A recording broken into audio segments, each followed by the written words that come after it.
Hey there, this is Mike and you're listening to Feeling Twisty. I'm really glad you're here. The other day my truck started acting up. I was running errands at the time, but I went home immediately and parked it. Now this was on a Thursday and I already had things I wanted to do for the weekend, and working on my truck was not on my list. Usually I would spend hours searching mechanic forums and YouTube videos trying to find a diagnosis and repair tips. And then I would spend hours banging around under the hood trying to fix whatever the problem was. But I didn't want to do that this time. I went inside, sat on my bed, knowing exactly what I wanted, moved into imagination, to my end, my wish fulfilled. I could have imagined successfully repairing the truck, but I didn't want to work on it. I did not want to touch it. I absolutely didn't want to do anything with it this weekend, or that weekend. What I knew I wanted was the truck working just fine. That's it. I just wanted the truck working fine. I didn't condition it on it had to be me repairing it or a mechanic, anything at all. I just knew I didn't want to touch the truck, but it's working fine. And it just took me a few seconds. I just assumed the feeling of the truck working just fine. And I enjoyed that feeling, the satisfaction of it being done. That was a Thursday evening. I didn't do any online searches that evening or Friday. I didn't ask anyone for advice, even though one of my sons is sort of a mechanic. I didn't even call him. I didn't do anything that I normally would do, digging around, trying to find an answer. I trusted imagination. I trusted myself. I assumed the feeling that the truck is done. The truck is working fine. I didn't condition it any other way. Now Friday came around and I had nowhere to go. I had nowhere I had to be, so it didn't matter that the truck was sitting in the driveway not running properly. I did think about calling my son Caleb that day. I thought about it, but I didn't like the way it felt. It was more of a thought of wondering, I wonder if I should call him. Maybe I should call Caleb. And then I said, no, this time I am literally not lifting a finger unless I'm clear on what to do. So I didn't use the truck on Friday. I didn't touch it. Saturday morning, I had a thought to buy a can of intake cleaner, a little spray can.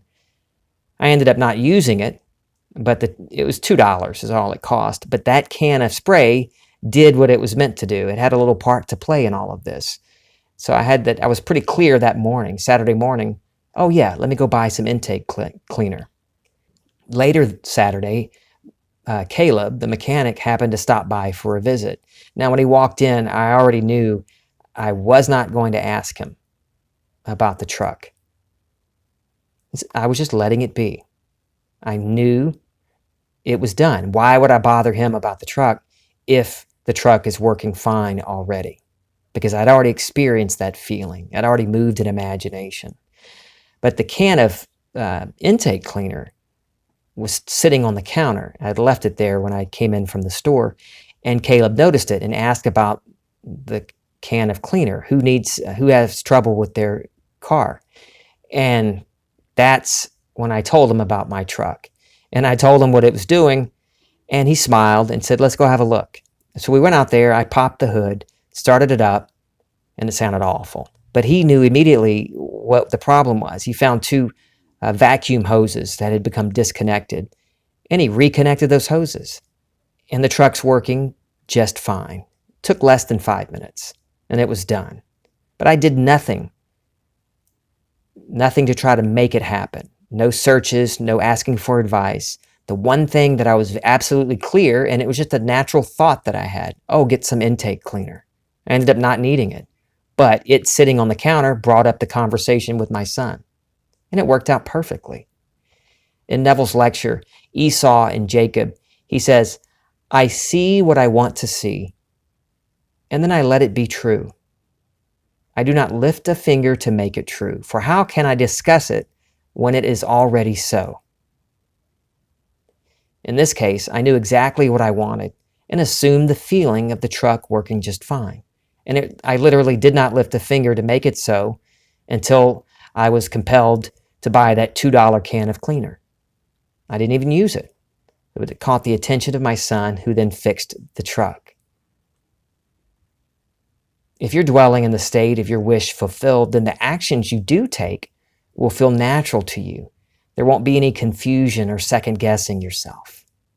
You know what to do. Now you might be saying, Mike, that's just a truck. It isn't worth using my imagination for. What about the big stuff? Well, Neville says that man is all imagination, that consciousness is the only reality. So imagining my truck is running well is no different than imagining my body is healthy, or that I am financially free, or my family and I are safe and thriving. It comes down to faith. Neville defines faith as loyalty to unseen reality. Unseen reality. You're not creating anything or manipulating people to realize your dreams. When you move in imagination into the state of your wish fulfilled, you're selecting a part of creation that already exists. You just weren't aware of it before. It's all there. You're just selecting what you're going to experience now. You move from the state of illness or poverty into the state of health or financial security by assuming the feeling of already being healthy or secure. Knowing what you want, ask yourself, how would you feel if it were already true? That answer that comes up, that feeling that comes up, is the movement into the new state of mind. Dwell in that feeling for a little bit if you want. Savor it. I do sometimes. Other times I capture that feeling and know that it's done. And go about your day knowing and feeling that it's done. I knew the truck was already working properly when I decided that's what it's going to be. I couldn't search online for answers because I was already dwelling in the state of it working just fine.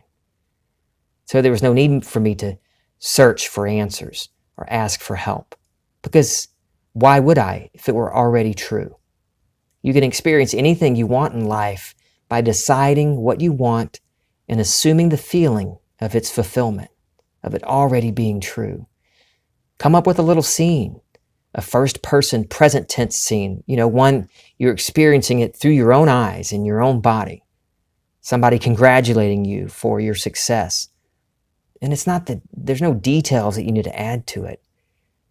It's just to capture the feeling of your wish fulfilled. Now, personally, I don't work on scenes, come up with scenes to get to this point. I just assume the feeling. I decide this is what I want to experience, and I assume the feeling of it. I take on that identity. I take on the identity of the person, Mike, having the truck that works fine, moving out of Mike, who has the truck that's not working just fine. That's all it is when I'm talking about moving from one state to another. One way of experiencing the world to another. I just make the decision that this is what I want, and I stick to that decision. Now, when I say make a decision and stick to it, that's just my way of saying assume the feeling of your wish already true and continue in that state. You continue existing in that new state of being, regardless of what circumstances look like on the outside. Doesn't matter. You know you've already experienced it in imagination. So it doesn't matter what's going on outside. When I decided that my truck is working just fine and I assumed the feeling of that state, it didn't bother me that the truck was still sitting in the driveway, not working. I didn't go out and check it to see if maybe I magically made it work.